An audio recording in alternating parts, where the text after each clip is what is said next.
di tangan mereka, awas ya, di tangan mereka dalam waktu yang sebentar saja dunia ditaklukkan, dan di tangan mereka dunia berubah dari dunia yang gelap kepada dunia yang bercahaya, dari dunia yang terpuruk dan terperosok dalam lubang jahiliyah kepada dunia bertamadun, dunia yang beradab di tangan mereka. Setelah itu generasi berikutnya muncul, tipenya sama, generasi berikutnya muncul, tipenya sama, dan ini dijamin oleh Rasulullah di akhir zaman akan kembali muncul generasi sekelas dengan generasi sahabat ini. Allahu Akbar. Dari mana isyarat itu bisa kita dapatkan? Dari hadis sahih riwayat Imam Ahmad, dinyatakan oleh Syekh Ahmad Syakir sahih hadisnya, ketika Nabi berkata pada akhirnya akan muncul kembali kepemimpinan yang menguasai seluruh dunia dengan sistem khilafah ala minhajin nubuwah. Redaksi yang dipakai Nabi sama dengan redaksi yang dipakai Nabi untuk fase kedua yang memimpin adalah para sahabat. Maka yang akan muncul di akhir zaman juga yang seperti sahabat tipikal mereka.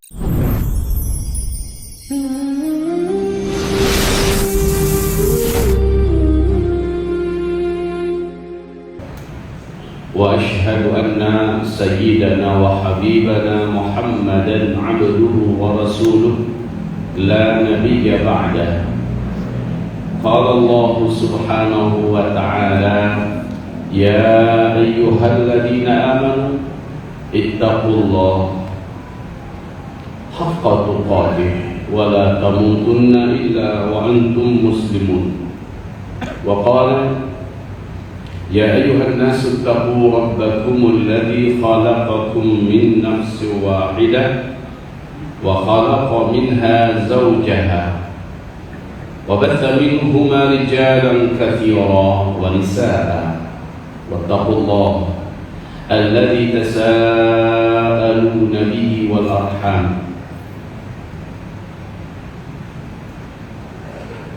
عباد الله واسمعوا أيضا يا أيها الذين آمنوا اتقوا الله وقولوا قولا سديدا يصلح لكم أعمالكم ويغفر لكم ذنوبكم ومن يطع الله ورسوله فقد فاز فوزا عظيما. اللهم ارحمنا بالقرآن وصدق الله العظيم. وقال النبي صلى الله عليه وسلم ألا إني قد جئتكم بها بيضاء نقية ليلها كنهارها لا يزيغ عنها بعد ذلك إلا هالك. أما بعد معاشر المسلمين والmuslimat, marilah kita sama-sama menghaturkan kalimat pujian dan syukur kita khataman nabiyyin sayyidul anbiya wal mursalin Muhammadin sallallahu alaihi wasallam. Allahumma salli ala hadha nabi wa ala alihi wa sahbihi wa man tabi'ahu bi ihsan ila yaumiddin. Amma ba'du. Ustadzuna Al-Fadhil Ustadz Andri Kurniawan, semoga Allah sayang dan terus menjaga beliau. Semoga sehat, panjang umur dan tetap bermanfaat untuk umat Nabi Muhammad di akhir zaman. Seluruh DKM masjid yang kita hormati, kita muliakan, mudah-mudahan semakin kuat hati mereka dan semakin dilapangkan Allah rezeki mereka untuk mengurus rumah Allah ini dan kaum muslimin yang beribadah di dalamnya. Bapak-bapak dan ibu yang kami cintai, Rasulullah bersabda, Rasulullah bersabda, Allah telah memilih dari seluruh manusia yang akan diangkatnya sebagai nabi dan rasul, maka yang terbaik di antara mereka lah yang diambil oleh Allah untuk menjadi nabi dan rasul. Kemudian Allah memilih dari seluruh nabi dan rasul yang terbaik dari mereka untuk menjadi penghulunya, dan Allah mendapatkan Muhammad sebagai penghulunya. Lalu Allah mencari dari seluruh makhluk ciptaannya yang terbaik untuk menjadi sahabat-sahabat para nabi dan rasulnya. Kemudian yang diangkat menjadi sahabat-sahabat terbaik untuk Muhammad Rasulullah adalah orang yang terbaik dari seluruh manusia yang ada, yaitu para sahabat-sahabat Nabi. Wahai Bapak Ibu, kalau kita lihat, seluruh sahabat Nabi adalah orang awam, Pak, bukan orang berpendidikan. Seluruh sahabat Nabi orang yang mayoritasnya buta huruf. Mereka tidak pandai membaca, tidak mampu menulis. Secara status sosial, Arab yang saat itu sama sekali tidak dianggap sebelah mata pun oleh timur dan barat, benar-benar terkebelakang, bukan negeri yang bertamadun. Mereka adalah orang-orang yang masih sangat primitif secara moralnya, secara peradabannya, secara akhlaknya. Kehidupan mereka sehari-hari memang benar-benar kayak tidak ada standar. Masalah kecil saja mereka mudah menumpahkan darah. Masalah kecil dan sepele saja mereka mudah berperang. Mereka mudah diadu domba, lemah, rapuh, tidak berpendidikan, tidak berperadaban, minim akhlak, dan mereka adalah para penyembah patung dan berhala. Apa sih yang mau dibanggakan dari Arab? Enggak ada, Pak. Tapi wahai hamba-hamba Allah, Allah Maha tahu ada mutiara-mutiara yang ke depan akan merubah peradaban dunia di dalam negeri yang seperti itu. Lalu Allah turunkan Al-Quran untuk Nabi terpilih sebagai penutup para Nabi Muhammad SAW. Lalu Allah berikan hidayah kepada orang-orang yang ada di tengah-tengah komunitas Arab ketika itu, yaitu di Mekah. Merapat mereka satu persatu menyatakan syahadat. Banyak dari kalangan muda, banyak dari kalangan orang-orang yang tidak dianggap, ekonomi lemah, status sosialnya betul-betul tidak terpandang sama sekali, merapat kepada Nabi Muhammad SAW. Dalam waktu singkat, hanya 23 tahun saja Nabi menjadi Nabi dan Rasulullah, beliau meninggal dunia. Nabi meninggal dunia. Kondisi ketika itu jumlah sahabat Nabi adalah 110.000 orang jumlahnya. Waktu Nabi meninggal dunia, jumlah mereka berapa semua, Pak, Ibu? 110.000 orang. 23 tahun Nabi membina mereka.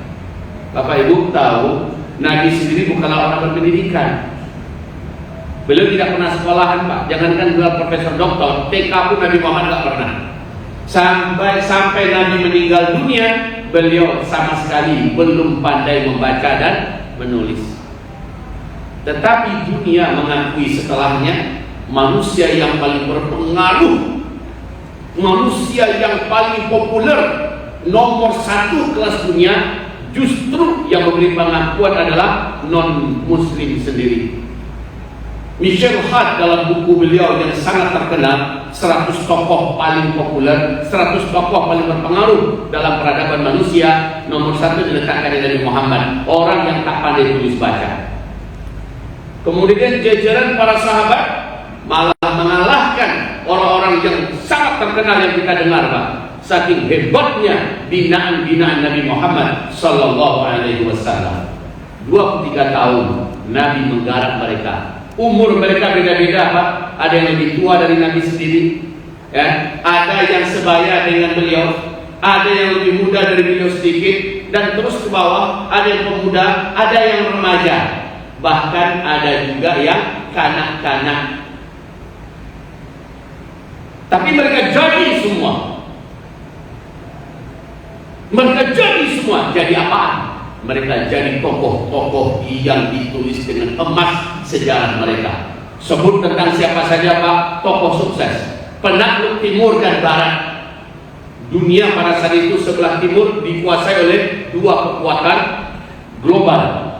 Sebelah timur oleh Persia, sebelah barat oleh Romawi. Ribuan tahun dua kekuatan ini selalu saling bertembung dan beradu peradaban. Sementara Arab Setelah Nabi Muhammad SAW diutus di sana, lalu muncul para sahabat yang dididiknya. Beliau meninggal, para sahabat ini akhirnya menjadi penakluk dua kekuatan timur dan barat ini. Ribuan tahun lamanya Islam menguasai dunia. Allahu Akbar. Setiap pribadi para sahabat sampai meninggal dunia, banyak masih di antara mereka yang juga sama dengan Nabi Muhammad, belum pandai membaca dan menulis. Tapi kok bisa ya mereka menjadi pemimpin besar di negeri-negeri yang ditaklukkan? Kok bisa ya mereka mampu mengalahkan perekonomian dunia pada masa mereka itu? Mampu mereka, wahai bapak ibu, membuat dan anak-anak yang mereka garap, cucu-cucu yang bermunculan di belakangnya setelah itu, seluruh mereka menginspirasi dunia sampai hari ini dan insya Allah sampai hari kiamat. Kok bisa? Jawabannya sederhana saja. Apa yang dikatakan oleh Dr. Abdullah Azza di dalam kitab Tarbiyah Jihadiyah. Beliau mengatakan kunci besarnya kesuksesan Nabi Muhammad dalam menggarap dan melahirkan generasi terkuat dan terhebat sebenarnya tidaklah sulit. Nabi murni dibina oleh Allah Subhanahu wa taala dan dididik dengan wahyu. 30 juz turun, cuma itu yang menjadi pegangan Nabi Muhammad. Dan dengan itu pula beliau mendidik para sahabat-sahabatnya. Nabi Muhammad sallallahu alaihi wasallam tidak pernah mengizinkan seorang pun para sahabat membawa pemikiran-pemikiran lama untuk dicampurkan dengan wahyu. Nabi berkata, buang semua apa yang kalian ketahui, apa yang kalian simpan, apa yang kalian pernah pelajari, kalau ada yang pernah belajar terkait dengan ilmu pengetahuan, buang semua, masukkan penggantinya yang dari langit. Al-Wahyu, Al-Quran 30 juz. Nabi tidak izinkan ada seorang pun sahabat yang mempelajari yang lain sebelum mereka menuntaskan Al-Quranul Karim. Contoh, Umar bin Khattab radhiyallahu anhu sedang mempelajari Taurat setelah masuk Islam ya. Nabi Muhammad datang mendekat, Umar sedang sibuk membaca lembaran-lembaran Taurat. Nabi bertanya, Umar, apa yang kamu sedang baca? Karena Nabi nggak pandai tulis, nggak pandai baca, dia tak tahu Umar sedang baca apa. Jawaban Umar bin Khattab, innaha suhufu Taurat ya Rasulullah. Yang saya pelajari ini, yang saya baca ini ya Rasulullah adalah lembaran-lembaran Taurat. Taurat diturunkan kepada Nabi Musa AS. Lembaran Taurat yang dipelajari oleh Umar bin Khattab. Sementara ketika itu Al-Quran belum lagi selesai 30 juz Allah turunkan. Umar mempelajari Taurat. Kata Rasulullah, hai Umar, seandainya Musa sekarang masih hidup, ma wasi'ahu illa tiba'i, dia tak punya pilihan yang lain kecuali menjadi pengikut saya. Hai Umar, yang saya bawa Al-Quranul Karim jauh lebih lengkap, lebih sempurna, lebih hebat dan cahayanya lebih terang benderang daripada yang Allah turunkan kepada Musa. Tinggalkan itu Umar, fokus kamu kepada Al-Quran. Umar bin Khattab salah satu gambaran di mana Nabi tidak rela ada satu pun sahabat yang mempelajari yang lain sebelum Al-Quran selesai. Ini penting Pak. Tolong Bapak Ibu kita fokus ya. Insya Allah Bapak akan tercengang endingnya dari pembicaraan kita ini. Goalnya kemana? Bapak akan dapat pemahaman dan pencerahan yang luar biasa. Insya Allah Ta'ala. Ayo Umar tinggalkan. Yang dipelajari Umar sesuatu yang salah apa tidak? Masih kitab suci apa tidak? Masih. Tapi Nabi tak rela Umar mempelajarinya. Tinggalkan itu. Yang saya bawa jauh lebih kuat, jauh lebih hebat, jauh lebih sempurna, cahayanya jauh lebih terang daripada yang dibawa oleh Musa alaihissalam. Itu satu. Di kesempatan yang lain, Nabi melihat para sahabat sudah memiliki kecenderungan yang sebenarnya tidak jelek Pak. Di sana kasak kusuk, di sini kasak kusuk. Ada yang pandai menulis, menulis apa yang mereka dengar dari sahabatnya. Lalu Nabi berkata, saudaraku kalian ngapain sih? Apa kata mereka ya Rasulullah? Kami lagi mengumpulkan kata-katamu, hadis-hadismu. Kami sedang mendiskusikan hadis-hadismu, kami sedang meriwayatkan hadis-hadismu agar tidak hilang ya Rasulullah. Kami menuliskannya, kami membicarakannya. Kata Rasulullah, jangan. Baca ini dalam kitab Mabahith fi Mustalahil Hadis oleh Syekh Manna' Al-Qattan. Jangan, kata Rasulullah. Al-Quran belum selesai lagi. Al-Quran masih dalam proses turun. Kalian belum selesai dengan Al-Quran lagi. Fokus dulu kalian dengan Al-Quran. Jangan ada yang menuliskan hadis-hadisku. Jangan ada yang menyibukkan diri dengan hadis, kata Rasulullah. Fokus dulu dengan Al-Quran. Beberapa tahun kemudian ketika Al-Quran sudah selesai semuanya turun 30 juz, para sahabat yang diberi amanah menuliskan wahyu telah berhasil menuliskan wahyu di pelepah-pelepah kurma, di kulit-kulit yang telah disamak, di kayu-kayu yang sudah dicetak, kemudian di berbagai sarana penulisan yang ada. Udah aman Al-Quran tertulis. Sudah ada juga yang beberapa yang hafal Quran, dan mereka semuanya sudah paham Al-Quran itu seayat demi seayat, maksudnya apa, turunnya di mana, cara mengamalkannya bagaimana. Nabi telah membimbing mereka, telah menuntun mereka, telah mencontohkan kepada mereka. Ketika seluruh sahabat telah paham Al-Quran 30 juz, betul-betul yakin Nabi Muhammad sudah tidak perlu lagi dicemaskan, dikhawatirkan bercampurnya Al-Quran dengan yang lain, barulah Nabi berkata kepada para sahabat, al-ana faktubuha. Sekarang kalian sudah boleh nulis hadis. Sekarang kalian sudah boleh membicarakan hadis. Sekarang kalian sudah boleh mendiskusikan hadis. Coba lihat Pak, hadis saja Nabi katakan stop, Al-Quran kalian belum selesaikan. Apa yang dapat kita tangkap dengan ini, wahai Bapak Ibu? Salah nggak sahabat belajar hadis? Mohon jawab Bapak Ibu, salahkah para sahabat belajar hadis? Seharusnya tidak, tapi karena Al-Quran belum selesai, Nabi tidak mau para sahabat menyibukkan diri dengan yang kepentingannya masih jauh di bawah Al-Quran. Para sahabat, fokus dulu kalian dengan Al-Quran. Jadi kata Syekh Dr. Abdullah Azzam dalam kitab Tarbiyah Hadiah, kesuksesan terbesar Nabi karena Nabi benar-benar menyaring semua informasi ilmu apapun saja yang ada di luar daripada Al-Quran, tolong ditinggalkan dulu. Fokus dulu dengan sumber ilmu pengetahuan yang bersumber dari pencipta alam semesta, Allah Rabbul Alamin. Jadi Nabi mendoktrin seluruh sahabat dengan ayat demi ayat, seayat demi seayat. Sehingga apa kata Abdullah ibnu Mas'ud? Ini nanti baru kita kaitkan dengan judul kita ya, istiqomah di akhir zaman. Wahai kaum muslimin yang kami muliakan, coba perhatikan apa kata Abdullah bin Mas'ud, semoga Allah ridho kepadanya. Kami memperlakukan Al-Quran adalah dengan cara kami mempelajarinya 10 ayat demi 10 ayat. Bila 10 ayat ini kami tadabburi, kami memahaminya dengan sebaik-baiknya, maka kami pun saling berlomba-lomba mengamalkannya. Apabila seluruh kami telah mengamalkannya, kami pun mengambil 10 ayat yang lain, lalu kami pun mengilmuinya, kami pun memahaminya, kami pun mentadabburinya.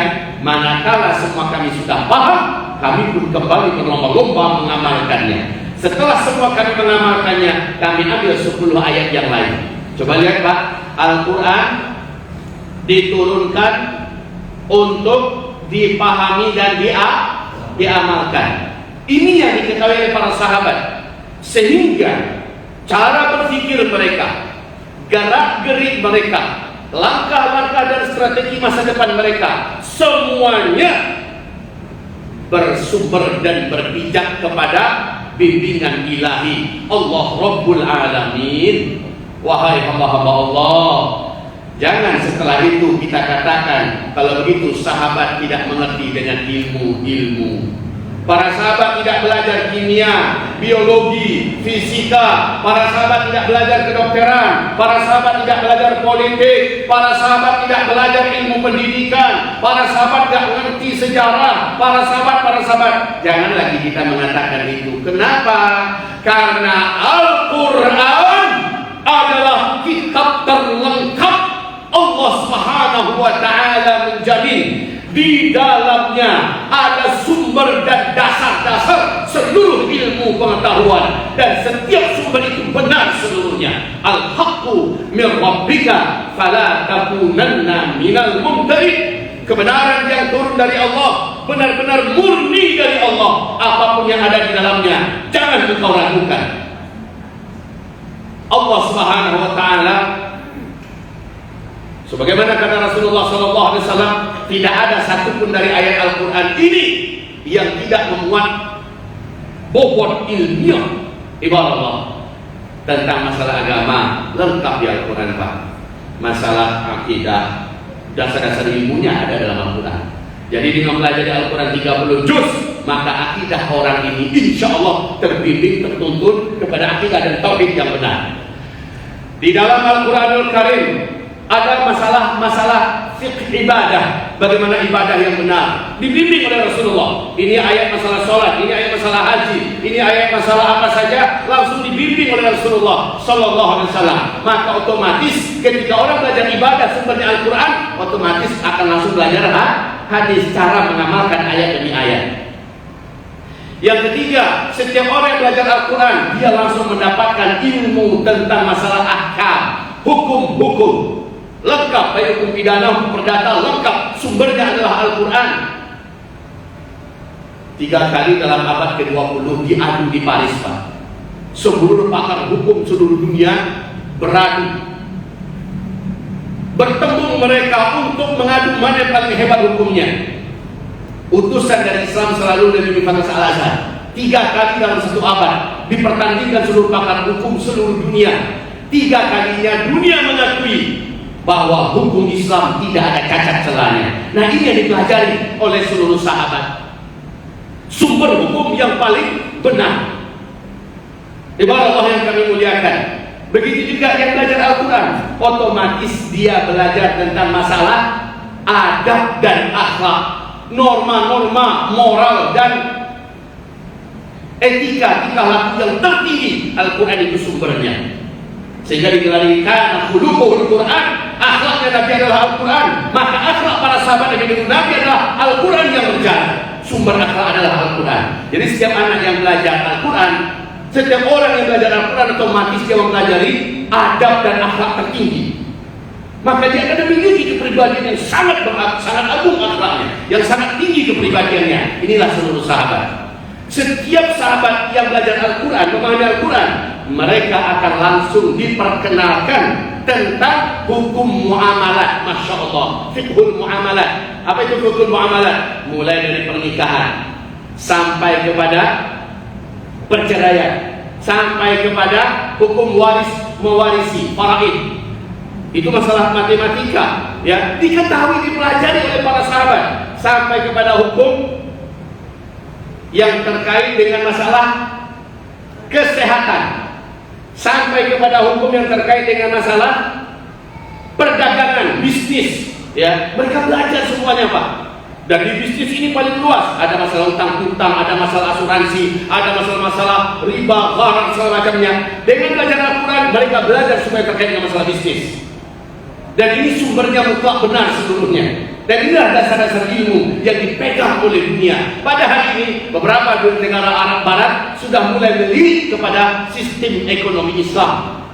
Bahkan Paris meletakkan fondasi yang akan mereka ambil. Seperti Rusia pada hari ini juga, mereka ambil fondasi ekonomi dari sumber syariat Islam. Allahu Akbar. Mereka sangat yakin dan percaya bahwa sumber seperti ini, ajaran seperti ini yang menjadikan sistem keuangan akan solid, yang akan menjadikan sumber perputaran ekonomi akan menjadi kokoh. Mereka sangat yakin. Ini yang dipelajari para sahabat, Pak. Kemudian di dalam Al-Quran juga sumber pengetahuan tentang masalah tata cara menjaga masa-masa damai, ya. Mereka pelajari ketatanegaraan ketika mereka belajar Al-Quran. Allahu Akbar. 30 juz, Pak. Setelah itu kalau di segi pelajaran umum, mereka temukan dasar-dasar ilmu yang ada dalam Al-Quran. Masalah biologi, ilmu dasar-dasar tentang masalah kimia, fisika, psikologi, ilmu sosial, ilmu politik, ilmu dan sebagainya ada di dalam Al-Quran. Maka saat seseorang mempelajari Al-Quran 30 juz, pada hakikatnya dia sedang mempelajari semua ilmu pengetahuan tanpa disadari, tanpa tanpa mereka menyengaja, mereka lebih daripada jebolan universitas. Walaupun mereka masih belum pandai tulis baca, itu mereka pegang anak-anak Bapak Ibu. Mereka pegang dan mereka jadikan prinsip-prinsip. Apapun kebijakan keputusan mereka lihat dulu Al-Quran bagaimana. Lalu kalau tidak ditemukan rincinya dalam Al-Quran, mereka mengambil keputusan dalam ijtihad, tapi tidak boleh keluar dari Al-Quran dan Sunnah. Itu prinsipnya para sahabat, dan ini menjadi sesuatu yang sangat luar biasa. Mereka menjadi penakluk dunia, memberi warna di mana-mana dengan satu warna. Sibghatullah wa man ahsanu minallah sibghah liqaumin yuqinun. Warna mereka adalah warna langsung dari Allah, dan tidak ada yang mampu mencemplungi warna itu dengan warna yang lain, karena warna dari Allah adalah warna terkuat. Inilah para sahabat, Pak, istiqomah mereka, dan sampai di mana saja mereka memijakkan kakinya, negeri itu akan terwarnai oleh warna mereka, warna Al-Quran, Al-Quran yang berjalan. Inilah para sahabat. Jadi dalam hal ini kaum muslimin, nanti tolong bantu ingatkan kalau waktu Isya masuk, ya. Jadi wahai kaum muslimin, para sahabat, kita ada tisu. Nah, para sahabat ini, ibarat Allah, memang benar dipuji oleh Allah dalam Al-Quran. Surat apa? Ada yang bisa memberitahukan kepada kita surat apa Allah memuji para sahabat?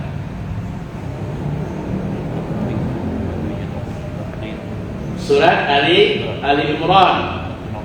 Allah memuji di dalam surah Ali Imran surat ketiga ayat 110 dulu. Kuntum khayra ummah ukhrijat linnas ta'muruna bil ma'ruf wa tanhauna 'anil munkar wa tu'minuna billah. Kamu adalah umat atau bangsa terbaik yang pernah dikeluarkan untuk seluruh manusia. Kamu orang-orang yang menegakkan yang ma'ruf, mencegah dari yang munkar, dan kamu beriman kepada Allah.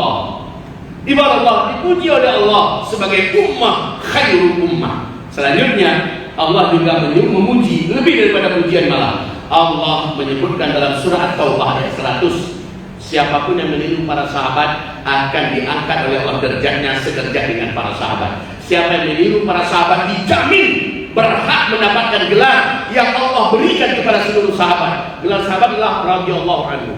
Abu Bakar radhiyallahu anhu, Umar radhiyallahu anhu, Utsman radhiyallahu anhu, Ali radhiyallahu anhu, Khalid bin Walid radhiyallahu anhu, Abdurrahman bin Auf radhiyallahu anhu, Aisyah radhiyallahu anha. Siapa saja sahabat-sahabat Nabi dapat gelar radhiyallahu anhu. Apa arti radhiyallahu anhu? Allah telah pasti meridhoinya. Masya Allah. Lalu Allah berfirman surah Taubah 100, siapapun yang meniru para sahabat, dia berhak mendapatkan gelar yang sama yang telah Allah sematkan kepada seluruh para sahabat. Laqad radiyallahu 'anil mu'minin idh yubayyi'unaka tahta asy-syajarah. Allah telah menyatakan ridho kepada seluruh orang yang beriman yang telah berbaiat kepada Nabi Muhammad sallallahu alaihi wasallam. Jadi maksud itu siapa? Para sahabat. Di surat Taubah 100 Allah katakan as-sabiquna al-awwalun minal muhajirin wal ansar walladzina tabauhum bi ihsan radhiyallahu anhum wa radu an. Coba perhatikan ini. Orang yang pertama-tama lagi awal-awal masuk Islam dari kalangan muhajirin dan ansar, itu ada kemungkinan yang lain selain sahabat nggak itu? Tidak, pasti sahabat yang dimaksud, muhajirin dan ansar. Walladzina tabauhum bi ihsan radhiyallahu anhu. Orang-orang yang datang setelah itu, lalu mereka juga meniru para sahabat dengan sebaik-baiknya meniru cara mereka beragama, yaitu murni mereka serap, mereka ambil, mereka pahami dan mereka amalkan dari Al-Quran 30 juz. Radhiyallahu anhum wa radwan. Allah pasti ridho kepada mereka sebagaimana Allah ridho kepada para sahabat. Wa yudkhiluhum jannatin tajri min tahtiha al-anhar. Allah pasti masukkan mereka semua ke dalam surga sebagaimana Allah telah memasukkan seluruh sahabat-sahabat Rasulullah ke dalam surga. Jadi Allah jamin kita pasti masuk surga, Pak, kalau kita meniru para sahabat.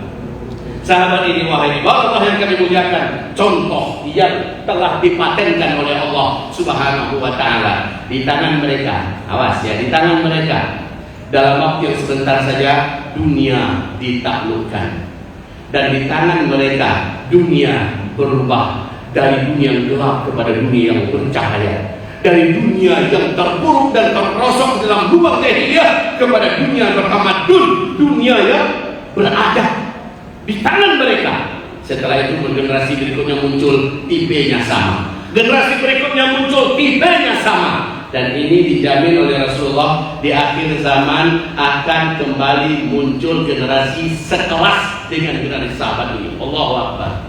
Dari mana isyarat ini bisa kita dapatkan? Dari hadis sahih riwayat Imam Ahmad, dinyatakan oleh Syekh Ahmad Syakir sahih hadisnya, ketika Nabi berkata pada akhirnya akan muncul kembali kepemimpinan yang menguasai seluruh dunia dengan sistem khilafah ala minhajin nubuwah. Redaksi yang dipakai Nabi sama dengan redaksi yang dipakai Nabi untuk fase kedua yang memimpin adalah para sahabat. Maka yang akan muncul di akhir zaman juga yang seperti sahabat tipikal mereka. Mereka menerima Al-Quran, memahami dan mengamalkannya 30 juz seperti sahabat menerima Al-Quran, memahami dan mengamalkannya 30 juz. Generasi macam inilah yang akan dipercayakan Allah di surat An-Nur ayat 55. Dunia akan kembali Allah percayakan dipimpin oleh Islam, tapi yang akan mampu memimpinnya adalah generasi seperti yang telah dididik langsung oleh Rasulullah Sallallahu Alaihi Wasallam. Rasul tidak banyak cara mendidiknya, hanya menyampaikan Al-Quran,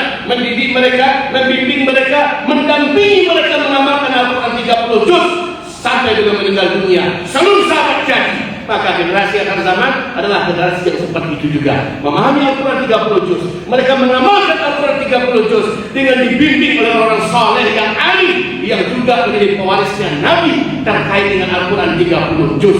Jadi kalau begitu, pertanyaan kita terbesar sekarang, pertanyaan kita sekarang percaya bahwa hanya generasi Qur'anilah yang akan mampu merubah peradaban dunia. Betul Bapak Ibu? Hanya generasi Qur'anilah yang akan mampu menaklukkan timur dan barat kembali, mengulangi sejarah. Generasi Qur'ani kita sangat percaya. Tapi sayangnya starting point kita dimulai dari pondasi yang keliru. Kita memulainya dengan euforia yang berlebihan. Sudah euforianya berlebihan, starting pointnya salah. Apa itu? Kita memulai dengan tahfizul Quran. Di sini letak kita heran hari ini. Kenapa? Ada apa sebenarnya? Kok generasi hafiz Quran seperti ini? Tidak seperti yang kita bayangkan, tidak seperti ekspektasi kita, Pak. Hafiz Quran tapi adabnya kok lemah. Hafiz Quran tapi ibadahnya kok menyedihkan. Hafiz Quran tapi masih suka maksiat, mudah diajak kepada penyimpangan, diajak ke jalan sesat gabung, bahkan diajak pindah agama, murtad. Na'udzubillah. Padahal hafiz Quran. Bedanya apa nanti? Sudah insya Allah pada isya kita lanjutkan dengan izin Allah Subhanahu wa ta'ala. Atau sudah pada isya langsung dulu kita sambung sedikit ya. Baik. Ya, baik. Kita sholat isya dulu, habis itu kita lanjutkan sampai jam berapa? Sampai serah begitu ya. Baik. Subhanallah wa bihamdika asyhadu an la ilaha illa anta astaghfiruka wa atubu ilaik. Wassalamualaikum warahmatullahi wabarakatuh.